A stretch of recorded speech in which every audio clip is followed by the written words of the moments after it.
Bugün neredeyiz? Karakaya Tırmanış Bahçesi'ndeyiz. Arkamda Highline'da 2 kişi var. İnanılmaz ilginç.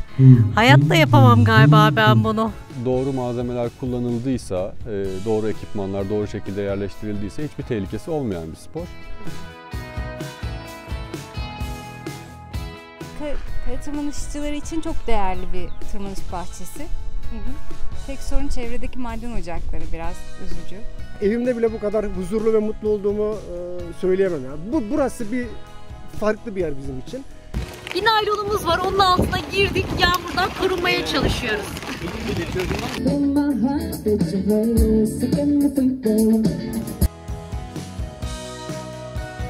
Buradaki kolay rotalardan birine çıkacağım.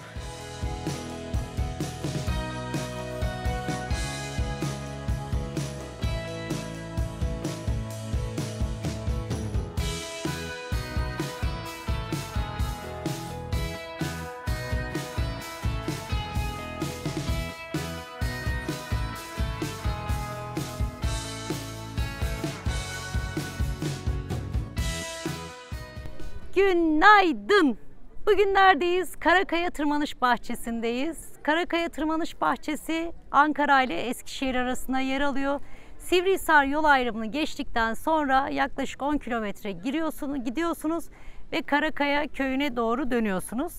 Oradayız. Burası çok güzel. Arkada tırmanış rotaları var. Ön tarafta kamp alanı var. Bayağı da kalabalık. Gençler burada. Herkes burada. Tırmanışçılar gelin. Eğlenceler var. Yarışmalar var. Bir gezelim bakalım bugün burada neler yapılıyor.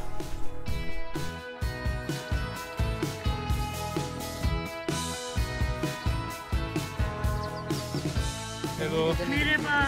Merhaba. Nasıl gidiyor tırmanış? İyi gidiyor. Kahvaltıdan önce bir tırmandık. Yani Tırmandık mı? tırmandık ya, güzel. Bence hakkını vererek tırmandık yani. Aç karnına. Bayağı aynen aç karnına yorularak tırmandık öyle. Hakan abi de Yarışmaya mı katılacaksın? yok kayıt. Aynen şenlik kaydına geldik sadece. Öyle.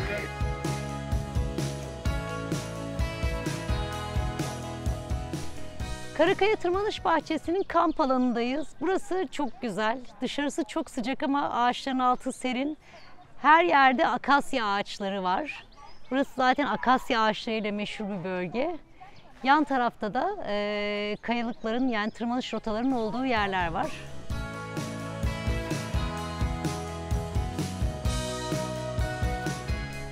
Bölgede varyasyonlar dahil toplam 242 tane rota var. Bunların 70 tanesi geleneksel, 172 tanesi ise boltlu spor rota.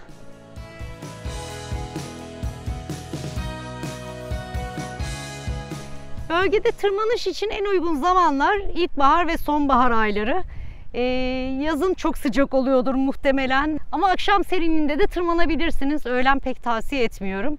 Kışın ise muhtemelen burada tırmanmak çok zor olur. Kar ve buzdan dolayı kayalar da çok soğuktur. Yetkililer bölgede tırmanış yaparken en çok kuşlara dikkat edilmesini istiyor. Çünkü kayaların arasında kuşların yuvaları bulunuyor. Ve ona yakın kuş çeşidi bu bölgede yaşıyor. Ve tırmanışçıların doğaya saygılı bir şekilde sporlarını yapmasını önemli rica ediyorlar. Bu da bizden bir uyarı olsun.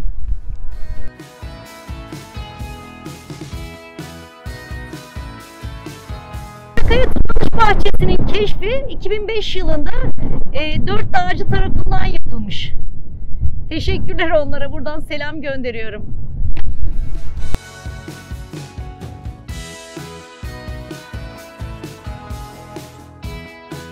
Biz bu sene işte 15.sini düzenliyoruz Karakaya Tırmanış Şenliği'nin. Şimdi her katılımcı tırmanmak zorunda da değil, yarışmaya katılmak zorunda da değil.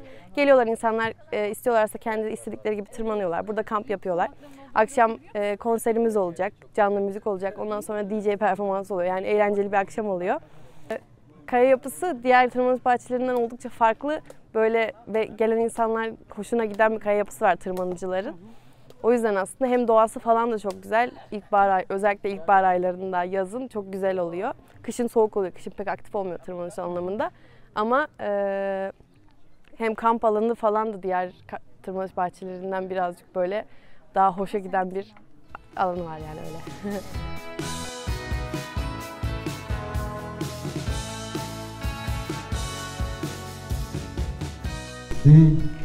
Arkamda Highline'da 2 kişi var.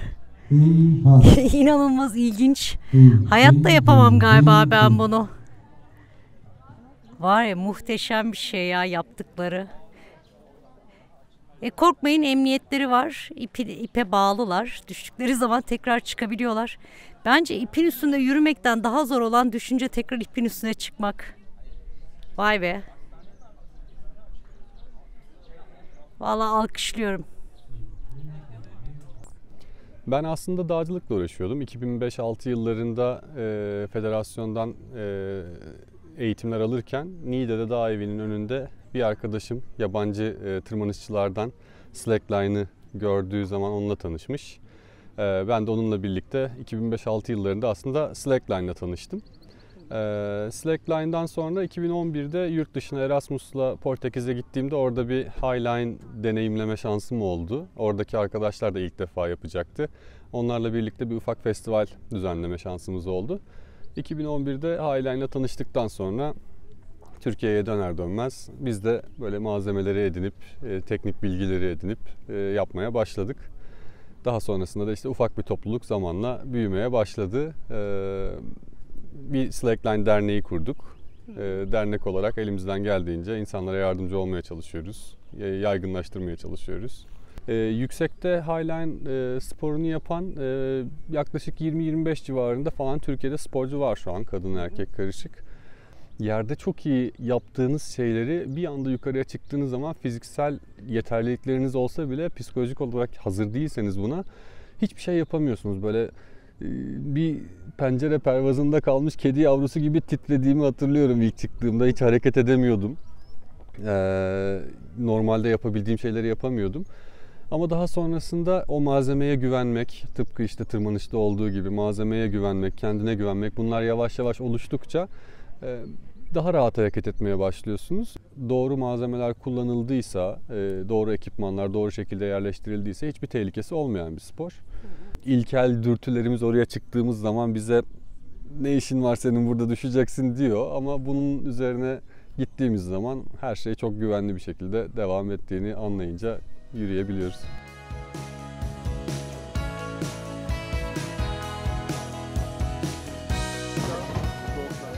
Menüde ne var Ömer abi? Köfte var, tavuk var ve kaymak sucuğu var. Çok güzel görünüyor. Size neden Şef Ömer diyorlar? 15 senedir bu dağcı arkadaşlarımıza, kardeşlerimize hizmet verdiğimiz için öyle bir isim koydular. Sizin isminizi bir de rotaya vermişler burada. Evet, doğrudur. Bir Hollandalı arkadaşımız vardı, Morris diye. İlk rotaları açan arkadaşımız. Öztürk'le beraber onlar açtılar. Onlar mı verdiler sizin isminizi bir rotaya? Evet, evet. Nerede sizin isminizi verdikleri rota? Bu hemen arkamızda dağlarda bir Şef Ömer var, bir Çatlı var, bir de Merkez var. Peki siz hiç tırmanış yaptınız mı burada? Yok, Denediniz yapamadım. mi? Yaşım el vermediği için. Denediniz mi hiç? Denemedim. Denersem düşerim. Zor mu görünüyor? Evet, karşıdan çok zor görünüyor. Nasıl yapıyor bu çocuklar bu işleri? Vallahi helal olsun, yapıyorlar. Yaz demiyorlar, kışında geliyorlar. Ekip kış demiyorlar, yapıyorlar yani. Helal olsun çocuklara, kardeşlerimize.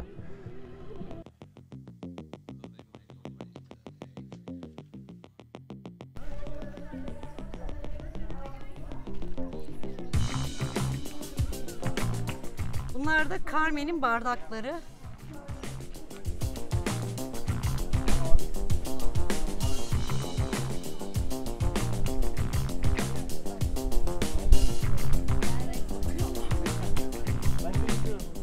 Bunlar da tırmanış antrenman aletleri. Carmen yapıyor bunları.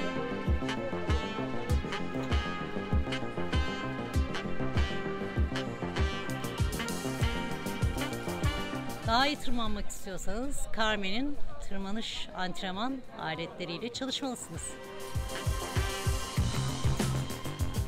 Burası kaya tırmanışçıları için çok değerli bir tırmanış bahçesi. Tek sorun çevredeki maden ocakları, biraz üzücü. Evet. Yani doğal olarak zaten muhteşem bir yer. Ve Anadolu'nun merkezinde olduğu için Değil de mi? Her yere çok çok güzel. yakın. Evet.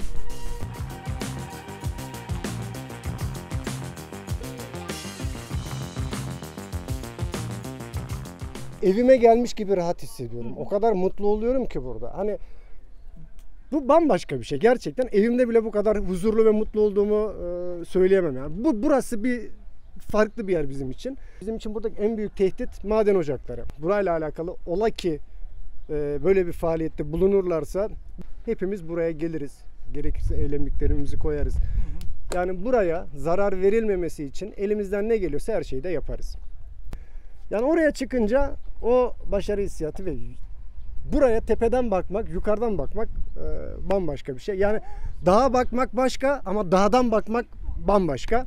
Biz dağa bakmayı değil, biz dağdan bakmayı sevdiğimiz için zirvelere Dağdayız. çıkıyoruz. Evet.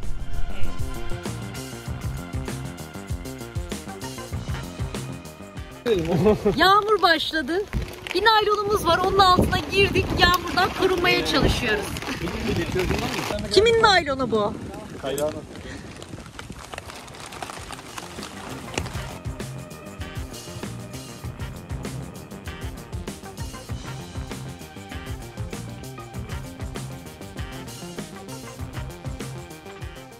Konser alanına doğru gidiyoruz. Çok güzel sesler geliyor.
Çadıra geldim. DJ performansı devam ediyor dışarıda.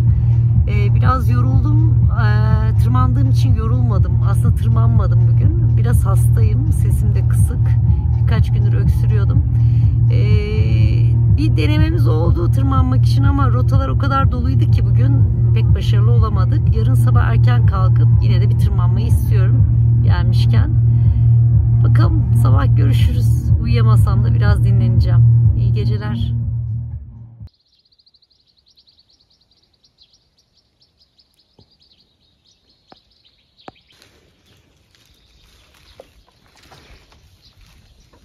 Günaydın. Ne yapıyorsunuz? Kolay gelsin. Teşekkürler.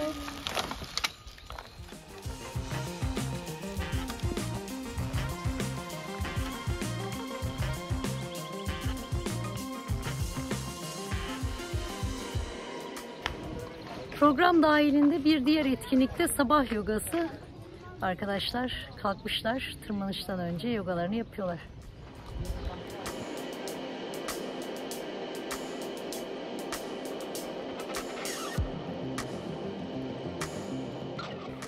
Bugün tırmanmaya gidiyoruz. Buradaki kolay rotalardan birine çıkacağım. Daha önce bir kere gelmiştim buraya ama çok yıllar geçti üstünden. Yani aslında uzun yıllardır ilk defa gerçekten kayaya temas edeceğim. Kayra emniyetimi alacak. Kayra benim Ankara'dan, Dikmen Duvar'dan arkadaşım. Kayra buradaki rotaların ismi neydi? Bir tanesi Sadık amca, bir tanesi Sunset yolu. İkisi de 5-5 artı derecelerinde. Gayet tatlı rotalar. Burası aslında bölgedeki en kolay rotalardan değil mi? Evet, buraya lider çıkmaya çalışacağım. Bakalım, görelim.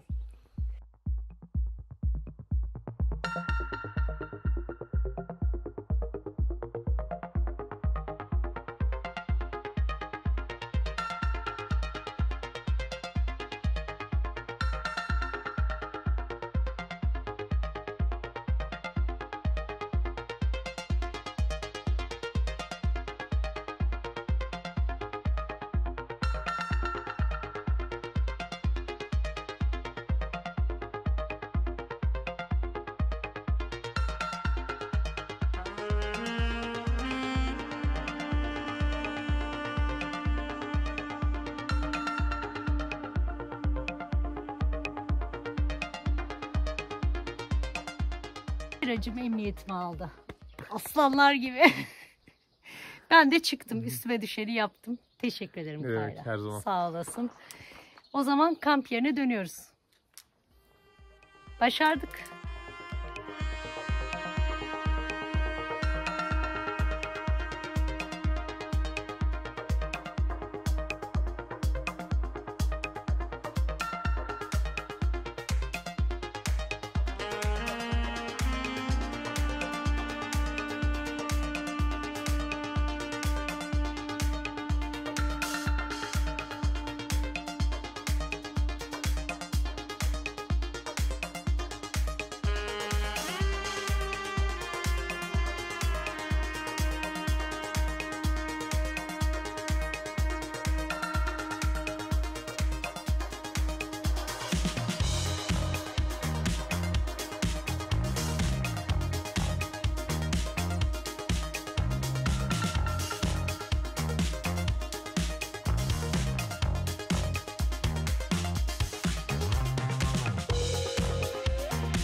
Aslı benim tırmanıştan arkadaşım.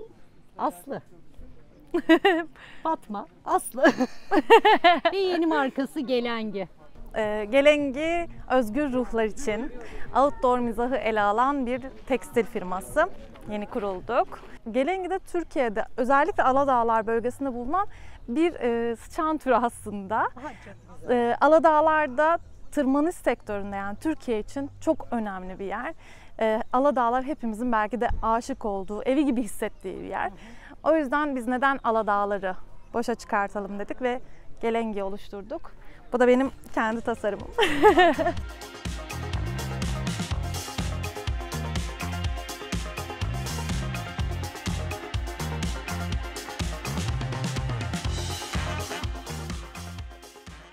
Burada standımızda ürünlerimizi, Fraction tırmanış ayakkabılarımızı deneyebileceğimiz bir alan var. QR kodu getiriyoruz. Burada tırmanış ayakkabılarını da 90 dakika deneyebiliyorlar tırmanışçılarımız. Spor ayakkabısı gibi de bir kere alt kısmındaki kullanılan tabanı çok farklı. Kauçuk taban. Daha çok böyle işte keçilerden esinlenilerek yapılan ayakkabıları zaten tırmanış ayakkabıları. Nasıl ki işte keçiler dağda durabiliyorlar. Tırmanış ayakkabılarında da işte kaya yüzeyinde ayağımız kaymasın diye tasarlanan modeller var. Bu iki model arasında şöyle bir durum var. Seviyeleri aslında belirliyor. Biraz daha böyle eğim arttıkça agresifleşen bir modeller oluyor. Daha düz ve daha agresif modeller olarak değişiyor. O da tırmanış derecelerimize göre değişiklik gösteriyor. İleri seviyeler oldukça, seviyelerimizi arttırdıkça ayakkabılarımızın da seviyeleri değişiyor.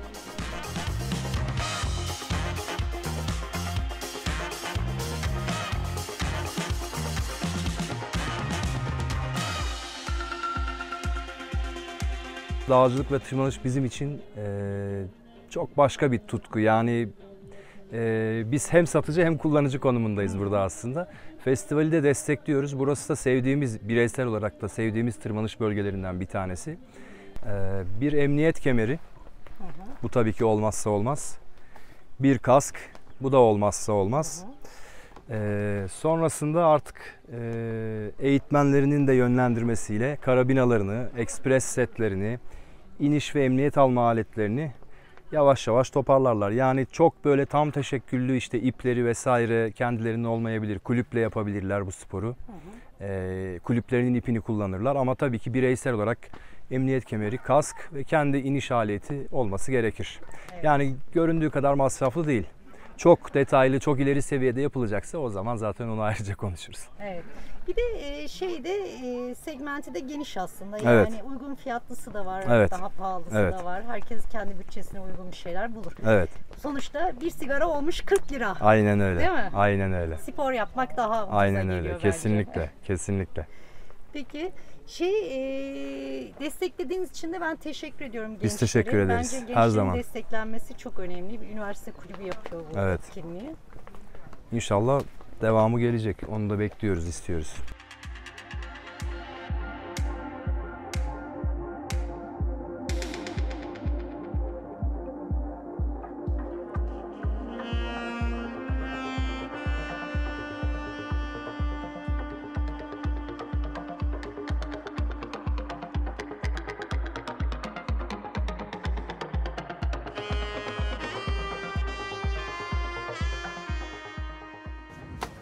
Çadırları topladık, eşyaları topladık.